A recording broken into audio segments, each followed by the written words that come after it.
All right, so after declaring our independence, it's time for us to fight a revolution. We are officially now trying to gain our independence from the British and form our own country, which will become known as the United States of America.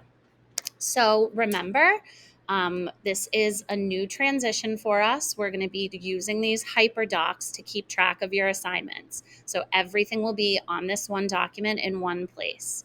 So the things you're going to do by the end of this lesson, you're going to explain the main causes of the American Revolution, describe the turning point battle of the American Revolution, and then tell me what happens at the end of the war with the Treaty of Paris in 1783.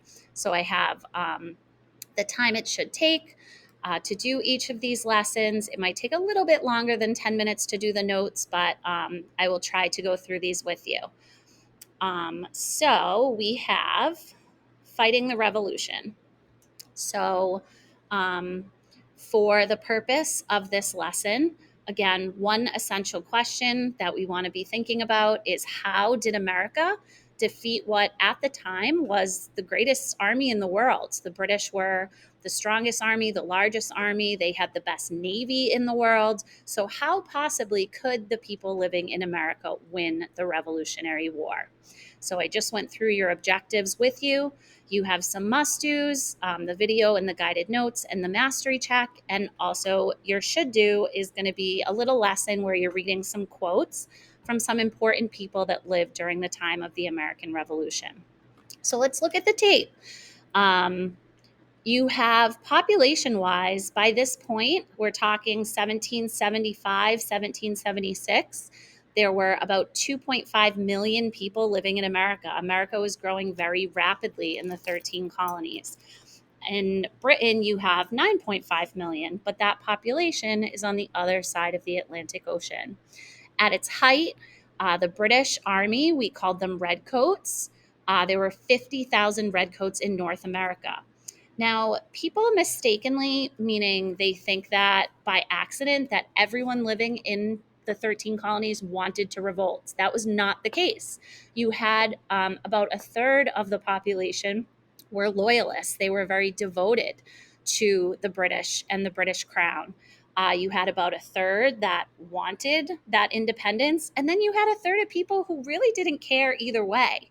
Um, whether or not we got our independence, and they were kind of waiting to see how things would go. Militarily wise, the British are a lot more experienced. They have a larger army. They're also going to hire some German professional soldiers. We call these Hessians at the start of the war. That will help. For the Americans, this was kind of their first shot at fighting in the military. You did have men like George Washington that had fought in the French and Indian War. Excuse me. Um, but for the most part, most of the patriots, meaning like the soldiers fighting for independence, had very limited experience. But there's going to be four things that are key to an American victory.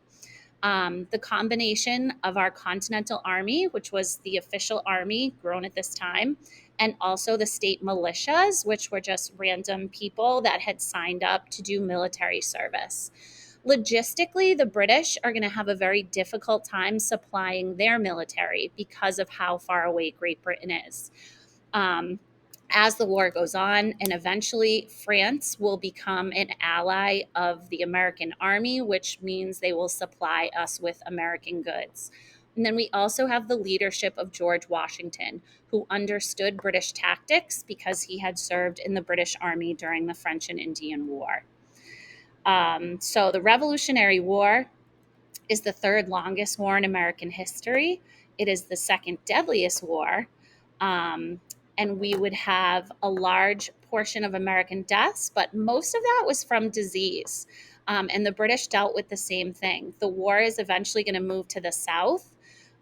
It starts up in Boston and New England and New York, but eventually the British will move down south where the climate is very hot and sticky, which helps to breed mosquitoes. So both sides are going to deal with dysentery, malaria, other diseases that get spread in warm temperatures. So in the early fighting of the war begins before independence is declared, right? Washington is chosen in 1775 because he's the most experienced. He's also tall. He looks the part. He has that like general kind of guiding to him. So the first part of the war takes place in Boston. In Boston, the British had seized the city, meaning they had taken it over. But then Henry Knox brings cannons to Boston and forces the British to evacuate and surrender. We have the Battle of Long Island, where Washington will basically move from Boston back to New York with the army because he knows they're going to head there, and tries to fight a traditional European battle. Does not go well. So he has to escape New York with the Continental forces. They make it to Pennsylvania, where they have to camp during wintertime at Valley Forge. Um, Washington himself is going to break all sorts of conventions when it came to fighting a war. You have a volunteer army. He also, one of his greatest victories that turns the tide of the war, he attacks Trenton at night in wintertime, which is not something that traditionally armies would do. And they're going to have to use some surprise tactics against the British because they just don't have the strength to face the British on open field battle. As I said earlier, the second half of the war would move to the south. The British focus on where the revolution was the weakest and where most loyalists, people that were loyal to the British government, lived.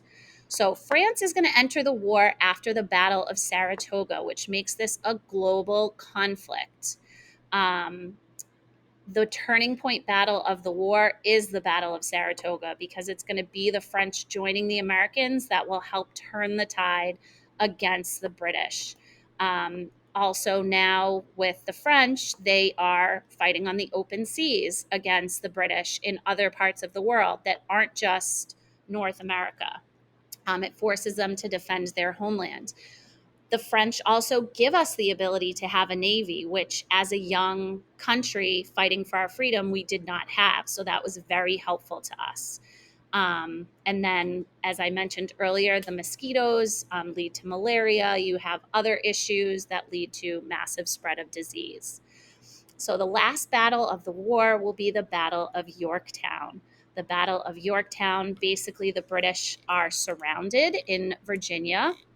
And it's a peninsula. So you have the American forces that are on land, the French are on sea, and Cornwallis is the general of the British. He has absolutely nowhere to go. In London, because the war had gone on for 6 years at this point, people were just tired of it. So the British just, you know what, you guys want your independence, have it. We're giving up. We can't continue to fight for this land any longer. So after the war, we agree to the Treaty of Paris.